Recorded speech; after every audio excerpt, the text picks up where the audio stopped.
While wobbly might not sound like an appealing characteristic for food, it's the perfect description of the ideal texture of scrambled eggs. A quick blast of heat turns lightly beaten eggs from a runny liquid into a wobbly semi-solid, capable of holding its shape on the plate.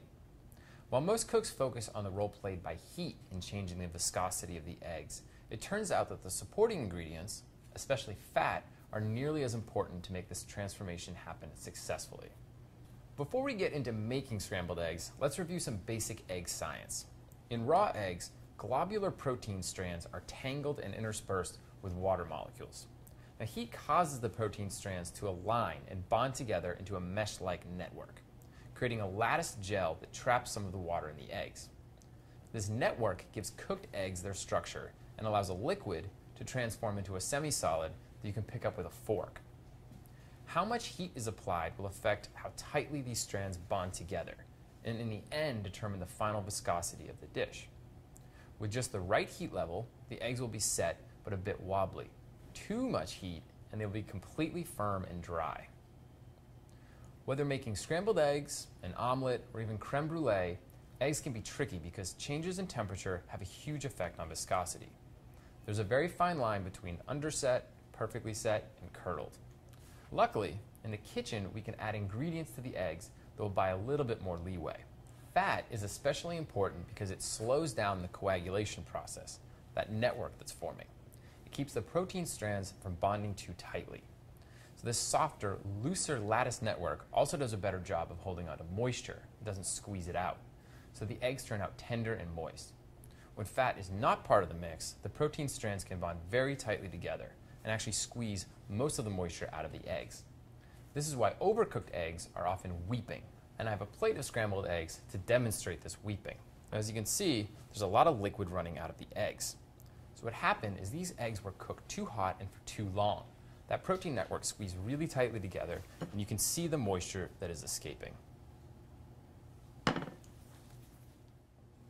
There are two likely sources of fat in most egg recipes: butter and liquid dairy such as milk or cream. Let's start by looking at butter and its role in a perfect French omelet. Now, in our recipe, we add small cubes of frozen butter, as you can see here, to the eggs before they go into the pan. The fat in the butter slowly melts during cooking, coats the egg proteins, and produces an omelet that is tender but set. So to demonstrate this, I've cooked two omelets. One is just eggs and salt. For the second omelet, I've added a half tablespoon of butter, cut into tiny cubes and frozen so that it will melt slowly to the eggs and salt. Each omelet was cooked the same way until just set. I have two 2-pound lead fishing sinkers. Now, this is not the common use for them. What I'm going to do is place one sinker on each omelet. We're going to see how sturdy they are. This is the omelet that's just eggs and salt. See if I can get it to balance. Okay. So as you can see, it's really sturdy. Now the second sinker goes on these eggs. And that's easy to set up because it flattens so much. This omelet is so tender and delicate that it can't support the weight, which is a good thing. I'd rather eat a tender, delicate omelet than one that is tough enough to support a lead weight. Now, when making scrambled eggs, most recipes will add some water or dairy to the eggs. That's because you need a lot of steam to create really fluffy eggs. While it's true that the eggs themselves contain a fair amount of water, the whites are about 88% water, while the yolks are about 50% water, we still need more in order to get those fluffy curds that we're looking for. In the test kitchen, we prefer dairy to water because the fat coats the proteins and slows down the coagulation process, so it provides more margin for error. Cream, which a lot of people use in their scrambled eggs, it works well, at least from a technical standpoint, but the dairy flavor is pretty overwhelming. The scrambled eggs taste like creamed eggs instead of eggs. Milk is okay. The egg flavor isn't obscured the way it is with cream, but there's so little fat in milk, usually in the range of 3.5% to 4%, that it doesn't provide all that much protection. We found that half and half is the perfect compromise. It has about 3 times the fat that you find in milk, so you get plenty of protection from the fat, but half and half doesn't overwhelm the egg flavor the way that cream does. Plus, we found an easy way to boost the egg flavor. We actually add a couple of extra yolks to the mix. And to be precise, we're using 2 extra yolks for 8 whole eggs. So I'm going to add those now. As an added bonus, the extra fat in the yolks actually raises the coagulation temperature of the mixture. What that means is it's going to take more heat and more time to cook the eggs. This helps prevent overcooking. Many recipes suggest that whipping the eggs very violently before scrambling them is key. We've actually found the opposite to be true. Overbeating can actually cause premature coagulation of the egg proteins, simply by physical manipulation. Now, when overbeaten egg whites are cooked, they turn out tough instead of tender. You do, however, need to start with uniform eggs. You don't want any blobs of yolks or white in the mix. But for that, we're just going to use a fork to whip the eggs instead of a whip. But a fork is a lot more gentle. It's going to provide us a nice smooth yellow color throughout, but without overbeating the eggs. So I'm going to add my half and half. And that's 1/4 cup. I'm also going to add 1/4 teaspoon each of salt and pepper. Now I'm just going to whip with my fork.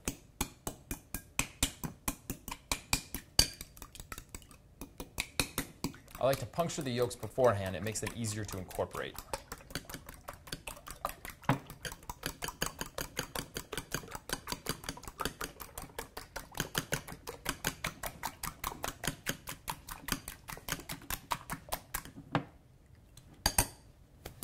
Okay, that looks good. Nice, uniform yellow color. Now, you've probably noticed that I added salt to this mix. Now, a lot of cookbooks suggest waiting to salt the scrambled eggs until they hit the table. The danger, they suggest, is that salt beaten into raw eggs can make them watery. To see if this was actually true, we salted beaten eggs 1 minute before cooking and another batch right after scrambling. We found that the eggs salted after scrambling were firm and a little bit rubbery. By comparison, the eggs salted prior to cooking were tender and moist. So what's happening? It turns out that salt affects the electrical charge on the protein molecules in the eggs, reducing the tendency of the proteins to bond together with each other. A weaker protein network, just as when we add fat, means the eggs will cook up tender, not tough. So as an aside, lemon juice can actually have a similar effect on eggs. A strong acid, lemon juice affects the electrical charge on the protein molecules in the eggs. This causes them to form a weaker network when heated. This phenomenon allows us to cook lemon juice and egg yolks into a smooth, soft lemon curd without risk of curdling the eggs. Okay, so we're ready to cook our eggs, but first we need to decide what kind of pan to use. A non-stick skillet is the best option for eggs because it allows you to use very little fat. We can use just 1 tablespoon for 4 servings of eggs, without the risk of the eggs actually sticking to the pan. Now, with this many eggs, you may be inclined to reach for a large pan, but that's not the best idea. In a large pan, the eggs spread too thin, which really increases the risk of overcooking them. Instead, we opt for a 10-inch skillet for these eggs. The small pan forces you to mound the eggs on top of each other. This traps steam and ensures tender, fluffy eggs. Okay, so I'm setting my heat to medium-high. Now, if we use lower heat, which you see in a lot of classic French recipes, the pan isn't hot enough to generate enough steam to make those puffy curds that we like. I'm going to also add a tablespoon of butter to the skillet.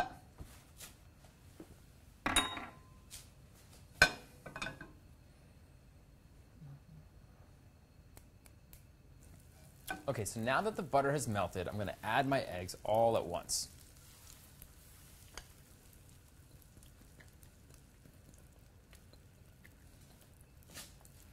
I'm going to use my wide spatula, and I'm going to constantly scrape along the bottom and sides of the pan to form really large curds.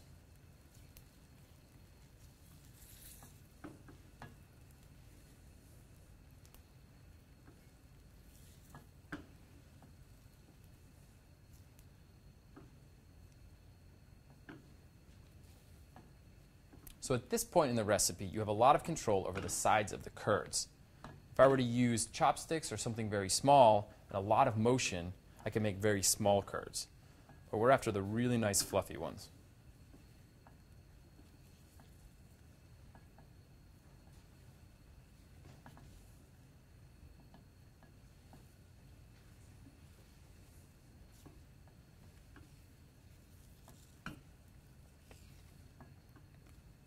So as you can see, the eggs are trapping a lot of that steam generated from the medium-high heat, and they're starting to thicken.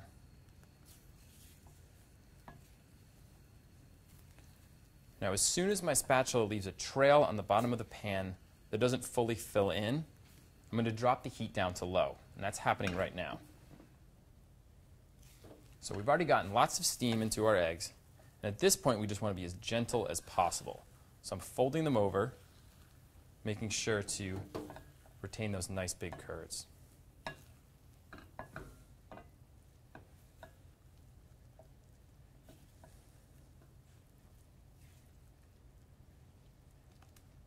So these are just a little bit wet at this point. I'm going to get them out of the pan onto the plate as they're going to continue to cook. They have a lot of heat trapped inside them.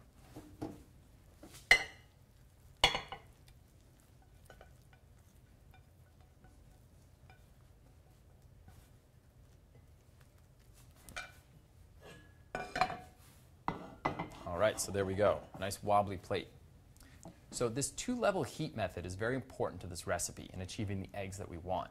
If you have an electric stove, which isn't as responsive as gas, we suggest heating a second burner to low heat and sliding the pan from the hot burner to the cool one in order to make that process work. So, as you can see, these eggs have transformed from a runny liquid into a wobbly semi-solid. I'm going to give them a try.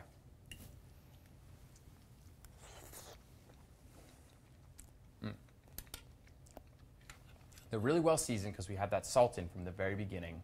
They're really tender and fluffy. And as you can see, there's no weeping on the plate. So, there you go. That's all the tricks to perfect scrambled eggs every time.